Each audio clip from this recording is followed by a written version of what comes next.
Hey, this is Christopher Glennon, aka C2, and if you're in the market for a newer used vehicle, give me a call at 619-368-5550. I work at Kearney Mesa Dodge Jeep and Ram and have access to over 500 new vehicles as well as over 600 used. I look forward to hearing from you. I'm C1. And I'm C2. And this is The Christopher Show.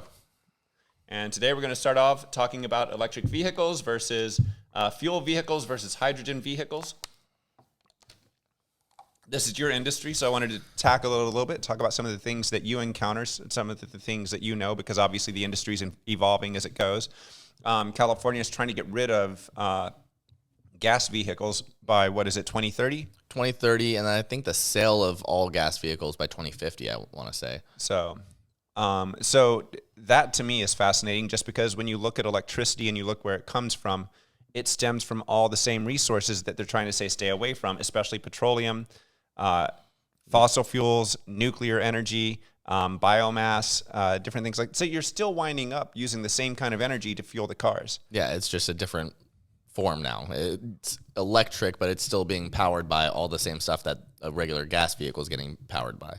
So I say this, my thought is we have more and more people, the earth is becoming more and more populated, regardless of whether or not you believe in the depopulation theory. And with that, we're going to need more power sources, more energy sources. That's why we have things like solar. That's why we have things like wind, why we have water, why we have gas, why we have all these different needs. I even saw something recently. Toyota is trying to create a car that will actually be fueled off of hydrogen, but that hydrogen is derived from, believe it or not, cow poop. Manure. So you have manure and you have all these cow factories and all that. I mean, we've driven through Ontario. Yeah. You know what it smells like when you go through there? Yeah. Yeah, that eyebrow raise tells me you know. Yeah, I know, right? Roll up the windows. Yeah. Hold your breath. 5 more miles. Spray the Febreze. I had that same kind of thing, I think, going through Sacramento. And Sacramento people will hate me. Ontario people will hate me. But anyway, you guys are fueling the nation if we go hydrogen. That's what I'm saying. Yeah. So anyway. No, I see what you're saying, and it is more efficient, and you're going to be cleaner about it with the hydrogen, and it's supposed to be creating vapor as the external combustion pretty much. And then you're no longer really contributing to the ozone layer being attacked by, harmful gases kind of thing. Well, we look at that, and there were chlorofluorocarbons during the 70s. They eventually banned those. This goes back to some of the environmental stuff that I've spoken on or touched on in the past. And so the ozone has actually began to replenish itself, is the current theory. So I look at that and I go, well, that's if the theory is correct that these things are eating away at the ozone. We don't know that they are, and we make all these statements or whatever, they measure it. But when I think about it, I look at hydrogen, I look at gas, I look at electricity. We need all of those. And even if electricity is still derived from the same things gas is derived from at the end of the day, the petroleum, we still need all of those sources, and we need more because the Earth's population is going to continue to grow. So Honda had an electric vehicle. I think it was called the Clarity. Yep, the Clarity. They discontinued it because in 2021 they only had 1,896 hydrogen vehicles. There are currently, I think, about 15,000 hydrogen vehicles on the road. Now, I didn't know this until I started researching electric vehicles versus fuel vehicles, gas-powered vehicles. Yeah. So there were 15,000 on the road. Toyota has their SUV version or whatever, and they're now trying to develop the new one with the powered one. And so I think that we need those sources, and if we have things like cow poop that's sitting there making methane and all these other gases that AOC complains about, let's go ahead and see where we can utilize them. And the other thing that they're not talking about enough with the electric vehicles is that, Tesla has graveyards because they can't do anything with the lithium acid batteries. They don't decompose. You can't really destroy them. You can't recycle them. You have to basically just throw them into a pile and store them away. Well, and does most of our, and I'm trying to remember this, does most of our lithium come from China? Is that the primary source? I believe so, yeah. It's China. I want to say Taiwan is one of our other major ones, where they're mining for it, pretty much, the lithium. So with them mining, we have this huge huge global situation. Let's go beyond economic. Yeah. When it was Trump, it was an economic war. Now it's a physical war that we have going on. We have Ukraine versus Russia. We know that China's backing Russia, whether they're doing it openly or behind closed doors or secretly or here and there. They're part of BRICS, so why wouldn't they back them? So they're backing Russia. Then you have Iran backing Hamas against Israel, which now U.S. sent ships to the Middle East, and then China sent ships right behind them because China's trying to exert their power. This is something I think that's a real conversation that needs to be had. China is testing their limits, and on top of that, they believe they've surpassed the U.S. in certain areas, that they are brave enough to send their ships. How long until China, I think this is the next conflict we see come up, China takes over Taiwan? That's been sitting there waiting for a long time. And when you have a president in power that is respected, you have a wall there that they go, hey, I'm going to think twice. When you have a president that failed on the Afghanistan pullout as badly as Biden did, Putin got a little bit of courage. Iran has gotten courage. China has gotten courage. We're in a very dangerous time right now, so much so that when the Israel-Hamas conflict happened, they said, let's send 2,000 troops over there. So they sent out ready-to-deploy notices to 2,000. And then, if I remember correctly, they followed up with 2,000 more just a couple of days later. So we have this thing that's building with China, Iran, Russia, BRICS, like you're talking about. BRICS includes Brazil, right? Yeah, it's Brazil, Russia, China, India. South Africa. Yeah, South Africa. Is it India? Yeah. Okay. So we have this very... But there have been also other countries that have been joining in alliances. I believe Saudi Arabia just did a deal with them where they're going to be basically supplying most of their oil to the BRICS. Yeah, and you're right about that and they are doing it because of the U.S. siding with Israel. Like, there are dangerous times right now, and I don't know where they lead. I don't know if it's a snowball effect at this point. Do they stop the snowball before it gains enough speed to get downhill? You can't stop it. To become a freaking avalanche, yeah. And so I worry about where this is headed. We've got to get someone in power that is there to establish peace. And I don't see any of our leaders calling for, and this is Republican or Democrat, I don't see Biden calling for peace. I don't see Lindsey Graham calling for peace. I don't see Mitch McConnell calling for peace. They're all taking sides on it. And the truth is that the U.S. is funding the war in Israel and Hamas on both sides. We're basically giving over weapons to Hamas. We're giving money to Israel to defend themselves, and we're trying to profit on both ends. And it's the point that I make there is that we need to stop. We need to mind our own business. Well, here's my other thing. So let's go ahead and roll that into this conversation about taxation. I believe in minimal taxation as possible. 100%. There are certain services we need. We need the roads, we need fire department, we need police, we need hospitals. I'm even okay with funding healthcare if we will pull some of this other crap like war off the table. We're sending $100 billion to Ukraine. We're sending however many billion to Israel. It's already been approved. Now when Lindsey Graham and the Republicans are going to Biden and they're negotiating with him, they're negotiating not for whether or not to send money, but how much to send. And Lindsey already said 60 to 70 billion to Ukraine for next year. With Israel now taking a full-on war at this point approach with Hamas, that's more taxpayer dollars. The U.S. taxpayer pays for shit around the world. Yep. So we literally are taxed. They keep taxing us higher and higher to send money around the world. Now, I know we get some return on investment. I'd like to know the actual dollars, because if we're putting out $100 billion, what's Ukraine giving us back? Yeah. And don't tell me that we should be doing it as Good Samaritan. You can't do that to 180 nations and expect to get any kind of good Samaritan. Like, at the end of the day, you're going to be broke. Yeah. So what it technically becomes is a form of indentured servitude by the American taxpayers to the rest of the world. And the rest of the world, there are parts of the world that hate us. Yep. And we're still sending money to them. So you and I, let's say the taxation rate was 20%. So that means if I work 5 days in a week, one of those days I'm working for free. I don't get paid for, because it goes straight to the government, which then goes straight to Israel, goes straight to Ukraine, and it may go to this Chinese and Taiwan war. We have to stop doing that. We can't fund every war. We can't start every war. We have to start discussing peace negotiations. Yeah, and Biden hasn't once tried to call for peace between Ukraine and Russia, hasn't tried to call for peace between Israel and Palestine. He hasn't tried to call for peace anywhere. He's just wanting to fund more and more money going to those countries for whatever it benefits for him. Yeah, well, and now we're at 20%. When I first looked, when I looked at where the income tax rate started initially, it started in the late 1800s at about 6%. I could go for 6% again. Man, I would love to have 6% again, because it's much better than 20%. So we talk about the 20% tax rate that most of us wind up paying, 17 to 20%.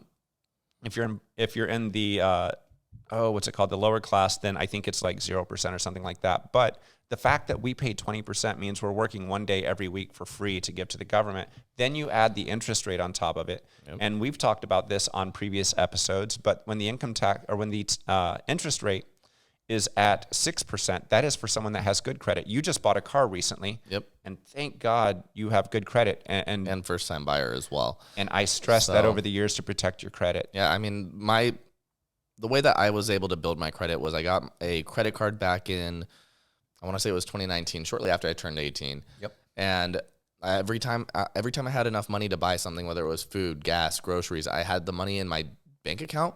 I'd use my credit card, pay it off immediately. Yep. It was use never my credit card, pay it off immediately. And it builds up over time. I started off at I think because everyone starts off at about a 700. But I've managed to build myself up to a 750. And that's where that's going to start looking better to the banks that, hey, he's still making his payments. He's using his credit card, but he's, making sure to use it properly. And he's not, being late any month. He's not using it and having, $3,000 on credit that he's not paying off. He's just paying the interest alone, not the rest of it. Well, and now let's talk about, we always do this where we go generationally to my generation. And when I was growing up, I was a poor kid. I worked at a restaurant 40 hours a week for minimum wage. I got to college. All of a sudden, I'm taking out student loans that I don't understand about repaying back. I found out soon enough. I'm like, whoa, that's how much? But anyway, I wound up getting a credit card. It turned out this is like 1994. So you're looking at like 20% for my credit card. I took out a little bit of money, but all I could afford to pay back was the monthly minimum payment, which doesn't touch the principal. So I was struggling, and I wound up with a terrible credit score by the time I was your age. Now, fast forward to 3 years later, I figured out how to pay everything off. But man, I got in a hole before I got to where I could actually get to the other side. Like I put too much on credit cards, and I just, you don't know and what you don't know. And so with you, that's why I stress so hard for you to make sure that you took care of your credit score along the way. And now when you got your car, you at least have a low interest rate. Now let's circle back to if that had been me getting that same car in this modern day era, you're looking at me paying 25% interest because the interest rate is now at 6% base, I think, 7%, 7.79% is what I saw for the 30-year mortgage right now. For the 30-year mortgage. I know that the banks or the Treasury is lending money to the banks at about an 8.5% premium. Mm-hmm. No? I think it's like 5.75. It's still in the fives. Okay, that's what I saw last time, though. But here's the thing.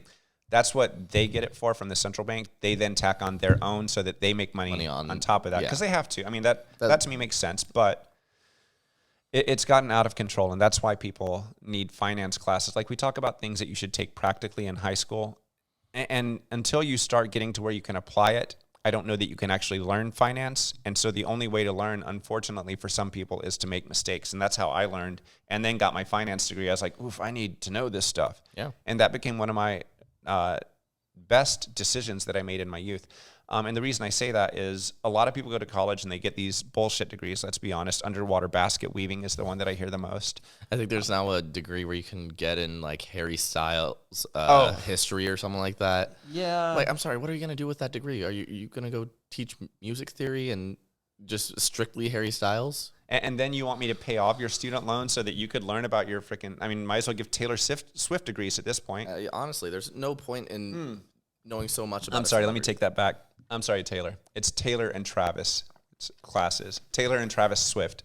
Yeah, until they break up, and then, I know, right? He's going to take her last There's actually going to be a actual subject chapter within the Taylor Swift class. Yeah. You got to go through all her previous breakups before you get up to the Travis, current up-to-date Travis. Travis will take her last name.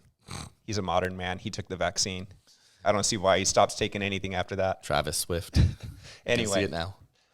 So speaking about that, let's dive into relationships a little bit. Obviously, relationships are an interesting thing in this day and age. Dating is tough. I know that there are dating apps. I don't necessarily prefer to use those anymore. I'd use them at one time, like a long time ago, to try. But you wind up with a lot of pen pals if you're a guy because you're basically, you match with someone and you send them a message and you may or may not hear from them. And that's if you match. I mean, so I've done this with my friends who are girls kind of thing. I'll let them swipe on mine and I'll swipe on theirs kind of thing. And then we just do it for fun. Anytime that I right swiped for them, it's every time it's a match. Like I was doing it with my friend back in Vegas, and she was like showing me hers, and anytime she right swiped, it was a fucking match, and I'm like, this is such bullshit. Like guys have the opposite. It's right swipe. 135, 136, 137. 2,000 no right matches. swipes later, and still no matches, 0 dates, and it's just where we are with that, and it's easier for obviously a girl to get a date than it is for a guy, but. That's why I say guys shouldn't cheat on girls, because girls have a bunch of dudes waiting in their DMs. Just waiting on the sidelines. A bunch of guys sitting on the sideline going, as soon as he fucks up, I'm in. So, but to that point, I know that even for you, you've gone on dates and things like that. You'll go on a date, or people flake really fast, or Yep. I've had people that flake last minute because they can't commit, like things like that. They're like, oh, I'm like, all right, so can we go to dinner? Blah, blah, blah. And so it's an option. A first date is literally an option for a girl, whether she wants to go or not. Yeah. And if her girls decide they want to go do something on a Friday night and it sounds more fun than whatever you have lined up, that if you're not taking them on a trip. Exactly. You're not spending $2,000 on them on the first date, or they're like, oh, well, I'll go hang out with my friends instead. But it's also the all the scam bots that are on like Tinder and Instagram too, and like, Oh, yeah. you know, where it's like, oh, you want to let's go on a date, and then you like they sound like a legitimate person, and then you like plan out the date, and the time of the date comes, and they're like, oh, well, you know, I need to get an Uber. Can you send me $20? Can you send me $40 for an Uber? I'm like, oh, I can go pick you up. No, I need to Uber there. I'm like, this is so stupid. Well, that and that's why I say I gave up on that stuff, and now I'm like, if I'm gonna date somebody, I'm gonna meet them in person, because, and I mean, like, I'll be out and about, and I'll be like, hey, I used to be a little more shy. I don't know if I was shy, but you know, I was at least not as forward as I am at this point, where I would be like, maybe I'll ask them, and then you don't ask, and then they're gone, and some of that comes with getting more confident as you get older, but also figuring out that, hell, if I don't ask them now, when am I going to ask them? Yeah. And I remember when we went to Germany, for instance, man, because I was so shy when I was younger. I mean, and when I would say younger, I mean like 19, 20 and stuff like that. I didn't know how to ask a girl for their number or whatever. When you and I went to Germany, I'm like, bro, you're never going to see these girls again if you don't ask them for your number. And if you do ask them for their number, you may not see them again either. It doesn't matter at this point. Like, get out there and get confident in it. And then you locked me out of the subway. He's a little upset about that. So what happened is we were in Germany, only 5,000 miles from home. Yeah. No, Not too far. And there was this group of girls that kept checking him out. And I'm like, bro, like, go say, it was 6 girls, whatever. And I'm like, bro, it's like, go talk to them. It doesn't matter. You're not going to see them again. He found one of them cute. He was just scared to say anything. I'm like, and he always carried his basketball around with him back then when we'd go to Europe. And this is when he found out how to use it as a crutch in Europe. I guess everybody plays soccer. So all of a sudden carrying a basketball and dribbling it became his way of talking to girls in Europe. But anyway, so I said, go talk to them. And he was like resistant and shy and bashful. And so I got over to the subway and I said, if you don't go say hello to them, I am not letting you in. I'm waiting for the train to come. And then I'm dashing on the train and leaving your ass here. And you'll have to figure out how to get back to the hotel. He had all of my stuff, and I would have had to. I'm 14 at the time, mind you. No idea of the concept of how small you are in a city, really. You just know you're small. You have no idea where you're at. And trying to figure out how to get back with no money as well. So that would have been fun. But I was like, this crazy motherfucker might do it. Like, I think that was the most complimentary thing, is that he was like, my dad's crazy enough that he might really, I wasn't going to do it, but he was like, my dad's crazy enough that I'm not willing to fuck around and find out. pretty much. So yeah, no, after that, we ended up walking back over and ended up asking the girls for their Instagrams or something, and then ended up with a photo of all of them. And that was fun. Yeah, he had photos. He had memories. I think one of the girls kept in touch with you for a little while. A little bit, yeah. And so that built your confidence up at an early age. And so then when we got back to America, I mean, this is about, we talked on our last episode about co-parenting. This is about parenting and trying to help your child develop and pushing them outside of their box. I've constantly told him throughout his life, get comfortable being uncomfortable. And then if he didn't get comfortable being uncomfortable, I made him uncomfortable. I was like, here you go. So it became a thing. We went to, the first trip we took to Europe was in 2010 when he was 9 years old. And then we went, that was to Italy for 13 days. We went to Germany, I think, after that. We went to England and then Germany and then Spain. There we go. England, Germany, and then Spain. And so I'd have him research the countries before we went there so he could understand the cultures, learn a few words, learn some of the history and things like that. But as a parent, it was about constantly pushing him out. So we went to Italy and had a great time there.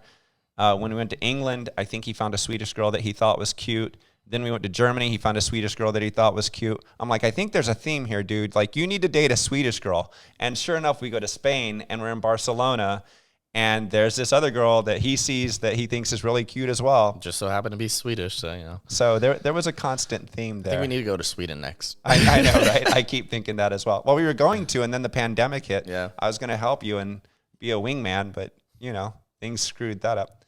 Speaking of wingmen, by the way, who's your wingman? Do you have a wingman when you're out? Like, I guess Eduardo a little bit. I mean, it's more that we kind of just hang around and we do dumb stuff. And if we end up bumping into someone and starting a conversation, it kind of just sparks something. But not normally. Normally, if we go out, we're more with the intention of just having a good time, you know, getting a chance to catch up. He's in the Marines, so it's rare getting to hang out with him. And it's, you know, my schedule is always packed. His is always full. So it's trying to find a weekend in a month that, like, 2 months out, that we're like, okay, this weekend we're going to go ahead and do this. That's why last night I'm sitting there working on script for today's show. And I get it. I love Lalo. He's family to me. He's like a son to me. He became C2's best friend in 9th grade. We took him to the gym with us. We'll bring him on a show sometime or something. But he's in the Marines. And so when I look at these wars that are happening, that is one of my concerns. I try to tell people, he's literally like a son to me. I mean, he's family. He does stuff with us. He's done stuff with us for years. I mean, since 9th grade, so that's what, like 8 years at this point. Yeah. He went to the gym with us all the time, things like that. And so when I look at these wars, Ukraine and whatever, I imagine, do I want Lalo to go? And the answer is always no, because I don't want to have to worry about whether he's coming back or not. And people talk. The Pixel Lounge. Located in San Diego, the Pixel Lounge provides you with creator space for content creation for podcasts, photo shoots, interviews, and more. If you're interested, the link for the studio is in the description below. Click it and book your session today. You join. Oh, and let me say this. I love our soldiers. I am completely patriotic. I'm appreciative for what they've done. I'm appreciative for the soldiers of the past, the soldiers of the present, the soldiers of the future. I'm so thankful for all of them. And that's what gets me, is when I see Lalo do this. It's one thing when you hear about soldiers and growing up and you didn't join the military and you went to college and you did all this other stuff. But then I've learned more about what soldiers go through over the last 4 years with Lalo than I learned. And I always knew it, but I think it's one of those things that sit in the back of your mind. Even though I had friends and family that were military or whatever, Lalo is Eduardo. He's legitimately Marine infantry. And so he gets exposed to some of the toughest things that a soldier has to go through. The Marines, they really are. I don't know if I don't want to offend other branches, but the things that I've heard that Lalo has gone through, I'm like, man, he's only 22 and he's gone through all of that. And not just him, but the other ones his age. And me being 47, even though I know he's an adult, I know he's a full-grown man, I know that you're a full-grown man, for me, I still look at you guys as kids, and I always will, because you're my son. He was like my son, and he grew up as your best friend, and things like that. So I get concerned about that, and that's where my not wanting us to go to war, where my desire to make sure that we avoid war, where my desire to make sure we talk about peace comes from, is I want our soldiers protected. And Lalo's like a son to me. Think about all the soldiers that are sons to somebody, you know what I mean? And his mother and his father and what they have to go through. So that's why the Ukraine and the Russia war is so important to me. That's why Israel and Hamas are so important to me. That's why China possibly invading Taiwan is so important to me, is because I now see Biden issuing ready to deploy orders. So we can't keep pushing forward with wars like this unless we want a real World War III. Yeah. And the thing is that we keep defending other countries when we're not defending our own country. Like, we should be ready to prepare for war. If you look at all the wars that we have fought in, aside from the Civil War and the Mexico-America War, or the Spanish-American War. All the wars we have fought since then have been off territory. So it's not U.S. territory. It's not U.S. land. It's always us going to another country. And, Afghanistan, Iran, wherever we end up going, it's always somewhere else. It's never a war on our front. Well, and it's always the auspices of American interest is the way they now phrase it. It's an American interest to be all the way over in the Ukraine. It's an American interest to be all the way in these places in Africa. It was American interest because Afghanistan had WMDs, right? Weapons of mass destruction, but they never found any. Now, let me say this. I lived that in real time. And back then, I was still naive. We didn't have as much internet as we have now. We didn't have as much information being shared as we had now. So the media controlled the narrative for us, and they were convincing us. It was, and this is probably when I woke up to all of that happening. George Bush preached weapons of mass destruction, weapons of mass destruction, weapons of mass destruction. The media built the narrative, weapons of mass destruction, weapons of mass destruction, weapons of mass destruction.